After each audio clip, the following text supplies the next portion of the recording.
কিয়ামতের আগে অরিজিনাল দাজ্জাল আসার আগে অনেক মিথ্যা নবুয়ত দাজ্জালের আবির্ভাব ঘটবে মানুষের ভিতরে। কমপক্ষে 30 জনের কথা হাদিসের ভিতরে এসেছে। হাদিসের বর্ণনায় 28 জন হয়ে গেছে। তলহা নামে একজন মিথ্যা নবীর দাবিদার, সাজিয়া নামে একজন নারী মিথ্যা নবীর দাবিদার, পাকিস্তানের গুরুদাসপুরে একজন মিথ্যা নবীর দাবিদার, গোলাম আহমদ কাদিয়ানী বর্তমান বাংলাদেশে যার রমরমা বাজার, গোলাম আহমদ কাদিয়ানী মিথ্যা নবীর দাবিদার, গোলাম আহমদ কাদিয়ানীরাও নবীর দাবিদার। ভাই এখানে একটা বিষয় জানেন, গোলাম আহমদ কাদিয়ানী আমার নবীকে তারা শেষ নবী মানে না, কিন্তু রাসূলকে শ্রেষ্ঠ রাসূল মানে, আল্লাহর নবীকে নবীদের সর্দার মানে, আল্লাহর নবীকে আল্লাহর পরের স্থান মানে, সব মানে না, খত মিম্মুন সাবচক্কর মানে না। কিন্তু আল্লাহর নবী বললেন না না না, আনা খাতামুন নবীয়্যিন, আমি নবী মুহাম্মদ হলাম শেষ নবী, আমার পরে কোনো নবী নাই, আমার পরে কোনো রাসূল নাই। কিন্তু গোলাম আহমদ কাদিয়ানীরা বলে না মুহাম্মদ শেষ নবী না। আল্লাহ পাক কোরআনে বলেন না কানা মুহাম্মাদুন আবা আহাদিন মির রিজালিকুম ওয়ালাকিন রাসূলুল্লাহি ওয়া খাতামান নাবিয়্যিন ওয়া কানা আল্লাহু বিকুল্লি শাইইন আলিমা। জোরে বলেন আল্লাহু আকবার। আমিন বলেন বান্দারা, মুহাম্মদ সাল্লাল্লাহু আলাইহি ওয়াসাল্লাম তোমাদের কোন পুরুষের বাবা নন, তিনি আমার আখিরি জামানার পয়গম্বর, তিনি হলেন শেষ নবী। নবী মুহাম্মাদের পরে কোন নবী নাই, নবী মুহাম্মাদের পরে কোন রাসূল নাই, আমার নবী শেষ নবী, আমার নবী আখিরি নবী। কিন্তু গোলাম আহমদ কাদিয়ানীরা বলে না মুহাম্মদ শেষ নবী না, গোলাম আহমদ কাদিয়ানী শেষ নবী। এই জন্য তারা কাফের, ঠিক না? এখানে একটা মজার তথ্য নেই, একটা মজার তথ্য নেই ভাই। গোলাম আহমদ কাদিয়ানী অনুসারী যারা, ওরা কোরআন শরীফের 4টে অক্ষর মানে না। কয়টা? 4টা। এই জন্য গোটা পৃথিবীর সমস্ত উলামায়ে কেরাম একমত গোলাম আহমদ কাদিয়ানী কাফের, ওর অনুসারীরাও কাফের, সমস্ত উলামায়ে কেরাম একমত, এতে কোনো দ্বিমত নাই। প্রশ্ন আমার একটা, কোরআন শরীফের ভিতরে আকিমিস সালাত এই শব্দটা আছে না নেই? এর অর্থ কি? বান্দার নামাজ কায়েম করো, ঠিক কি না? আকিমটা আমর সিগা আদেশ, বান্দার নামাজ কায়েম করো। ভাই আমি যদি এখানে বলি আল্লাহ নামাজ কায়েম করতে বলেছেন, 5 ওয়াক্ত তো দূরের কথা, জুমাটাও পড়ে না এমন আল্লাহর ওলি আছে না নাই? শুধু 2 ঈদের নামাজ পড়ে, ঠিক না? শুধু 2 ঈদের নামাজ পড়ে আর বাকিগুলো পড়ে না। এখন আপনারা বলেন এটা কোরআনকে অস্বীকার করে বলো না?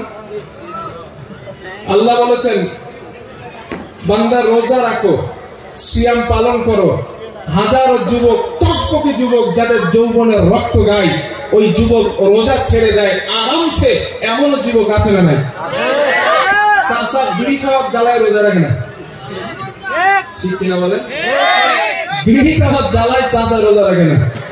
আচ্ছা বলেন রোজা রাখাটা এটা কার হুকুম? আপনি হুকুমটাকেও লঙ্ঘন করলেন, ঠিক কিনা? আল্লাহ বলেছেন বান্দা যাকাত দাও, যাকাত ধনী মানুষ অধিকাংশ দিচ্ছে না, দিচ্ছে কিছু, অধিকাংশ দিচ্ছে না, এটাও তো আল্লাহর হুকুম লঙ্ঘন, ঠিক কিনা ভাই? শুধু তাই নয়, আল্লাহ বলেছেন জিনা করো না, জিনার ধারে পাশে যেও না, করা তো দূরের কথা। যুবক হাজারো আছে যারা জিনা করে 180 মাইল বেগে, ঠিক কিনা? তাহলে এটাও কি নিষেধ হলো না? এটাও আল্লাহর হুকুমকে লঙ্ঘন হলো না? 4টা অক্ষর না মানার কারণে আপনি ফতোয়া দিলেন কাদিয়ানী কাফের। আপনি তো দর্জন কোরআনের আয়াত মানতেছেন না, আপনি কি এটা ব্রেনতে যাচ্ছে? অন্যের বেলায় ফতোয়া দেওয়ার সময় খুব লাফিয়ে ফতোয়া দেন, নিজের বেলায় ফতোয়াটা একটু ঘুরিয়ে দেখেন না কি হয়। আমি কিন্তু কাফের ফতোয়া দেই নাই বেনামাজিকে, কারণ বেনামাজিকে কাফের বলা যায় না। হাদিসে একটা হাদিস আছে মান তারাকা সালাতান মুতাআম্মিদান ফাকাদ কাফার।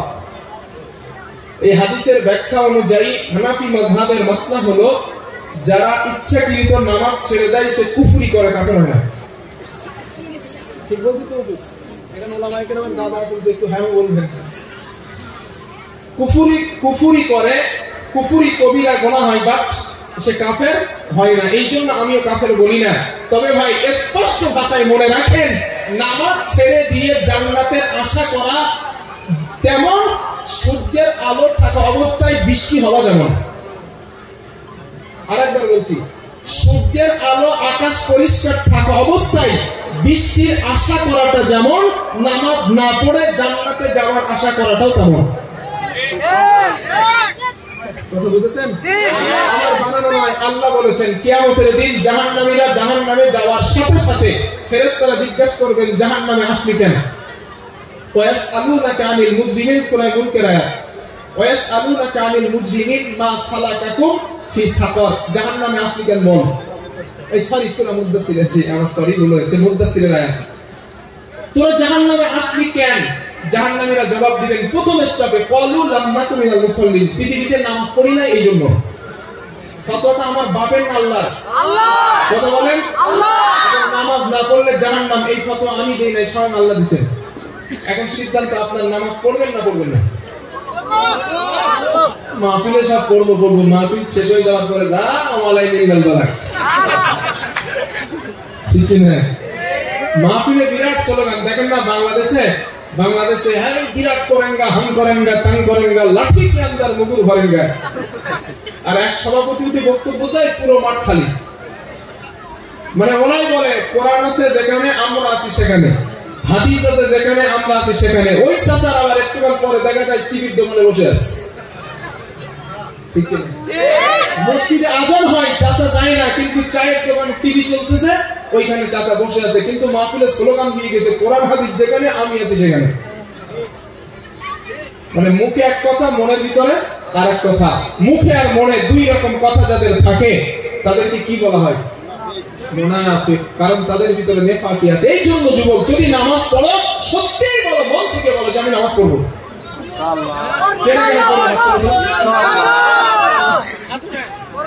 আল্লাহ হাতকে কবুল করে নেন, বলেন আমিন। আমাদের যে বান্দাগুলো হাত তুলেছেন, আল্লাহ আমাদের সকলকে তুমি 5 ওয়াক্ত নামাজি বানিয়ে দাও, বলেন আমিন। আর জোরে বলেন আমিন। কষ্ট হচ্ছে না তো আপনাদের?